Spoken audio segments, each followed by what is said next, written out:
So the first thing we want to do is see how these short-term challenges and frustrations can become opportunities to work towards your long-term goals. When things are going well and easy, that's great. But it's in those challenging moments that children learn the most, and that's how they learn the most about conflict resolution, how to get along with others, how to respect others, how to empathize, how to communicate. That's when they're learning it. So, how do we do this? I'll be honest, it's not easy. It's not easy because we carry generations of history with us, and we have very strongly entrenched and strongly conditioned reactions. So it takes a lot of mindfulness and practice to re-engage our thinking brains. We have to retrain our brains. We talk about self-regulation in children a lot. What we're talking about here is self-regulation in us, so that then we can help children learn how to do it. So how do we do it? Well, by really understanding our tools. And you might remember that the two most powerful tools a parent has that need to be activated at all times are warmth and structure. First, I'll talk about warmth. Really, probably the most important thing we can provide for children is what we call, it's even called in research, warmth, a warm environment. And what that means is a sense of safety and security.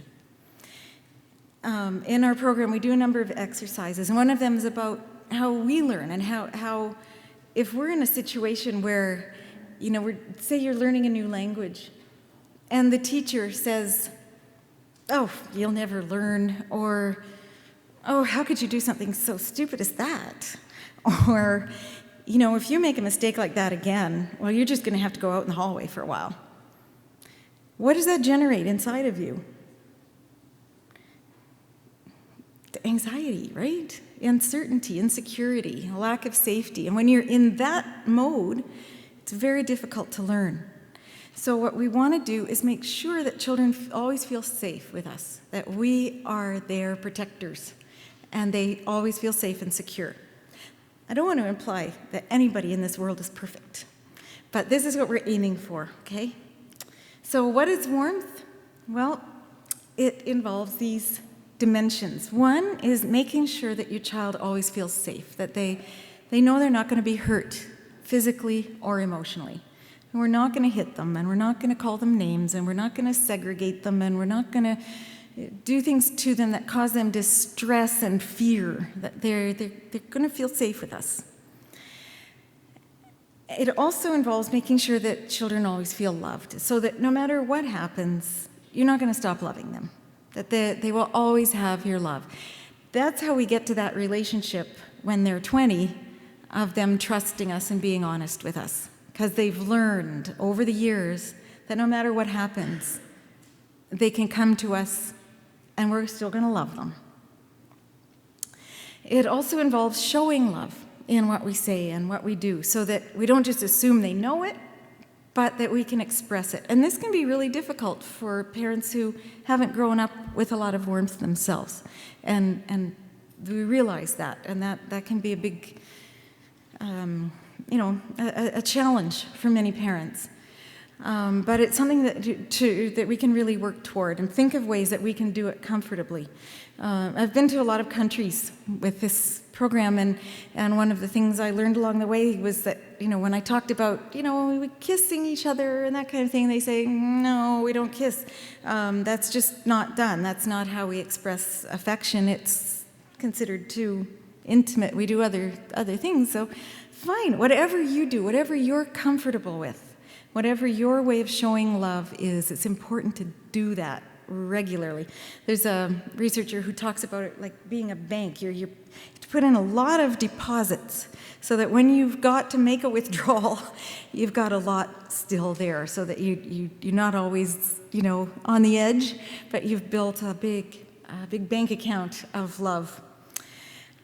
It also involves thinking about how your child thinks at this age, the stage of their development, what they need at this stage of their development, and thinking about how the child feels. So what we want to do is move from, when you're in that situation, and you're feeling that stress response, going from thinking this child is bad, this child is misbehaving, this child must be controlled, to thinking, how does this child see this situation?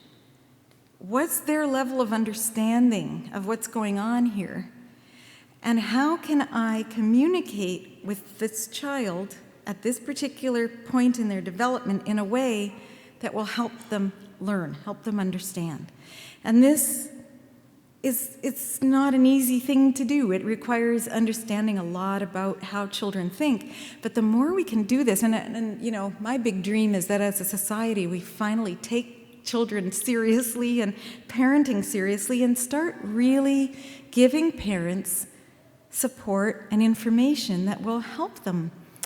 We're all expected, myself included, to just take that baby home and figure it out, right? And that's why this feels so difficult. So we really need policymakers to provide information to parents that can help them do more of this, so it's not so difficult. So how might this look? What might warmth look like? Well, it might be, saying I love you, but also showing them love no matter what. So we're not saying things like, if you do that, I'm not going to love you anymore, or that kind of thing. Making sure the child feels really secure. Security is the foundation of healthy development. And I think one problem we sometimes have is we think that we're spoiling them or something if we make them feel secure, but we're not. We're giving them exactly what they need to go forth and become independent. Could involve reading to them, hugging them, comforting them, listening to them. Also looking at the situation from their point of view. Once we start doing this, a lot of the conflict dissipates because we see it differently, we understand it differently, and we realize what's really going on, and that it isn't about them being bad, it's about us seeing something from two different angles, and once we understand that, we can figure it out. Encouraging them, recognizing when they try, even if they fail, recognizing their efforts and helping them gradually build their skills, supporting them when things are challenging for them, showing them that we trust them, really communicating that we expect them to, we assume that they're good people. Sometimes as a society, we don't do this. We assume, especially when they reach adolescence, that they're always up to something. But they're really, if we've built a strong trust with them, then they become trustworthy people. And having lots of fun together. This is really an important part of developing a relationship in which our words matter, our advice matters, our wisdom matters, and we form that relationship we dream of. This isn't enough, though. This is only half the story. But first, I'll just say that warmth actually is really important for children's development, because if they feel safe, then they can explore and learn and try and fail, and they aren't afraid. I had a mom tell me once a story about how when the presents were under the Christmas tree, and her kids wanted to open them, of course, and so they would keep trying to unwrap them, and so every time they did that, she'd slap their hands. And sure enough, they fairly quickly learned not to touch them, but then on Christmas morning, they wouldn't go near the tree. Because what they had learned was, don't touch. And so when we slap for things, when children are touching things, we're teaching them, don't touch, don't explore. And that's the foundation of brain development. When children can explore freely.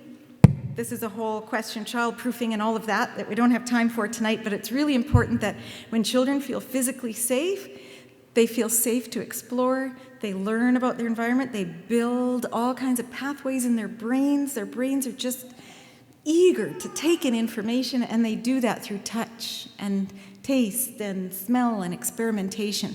So when they're dropping the peas from the high chair, they're not being bad, they're learning about gravity. They seriously are. So they drop the peas. Well, that one went down. Wonder if this one will. What do you know? It did. And so did that one.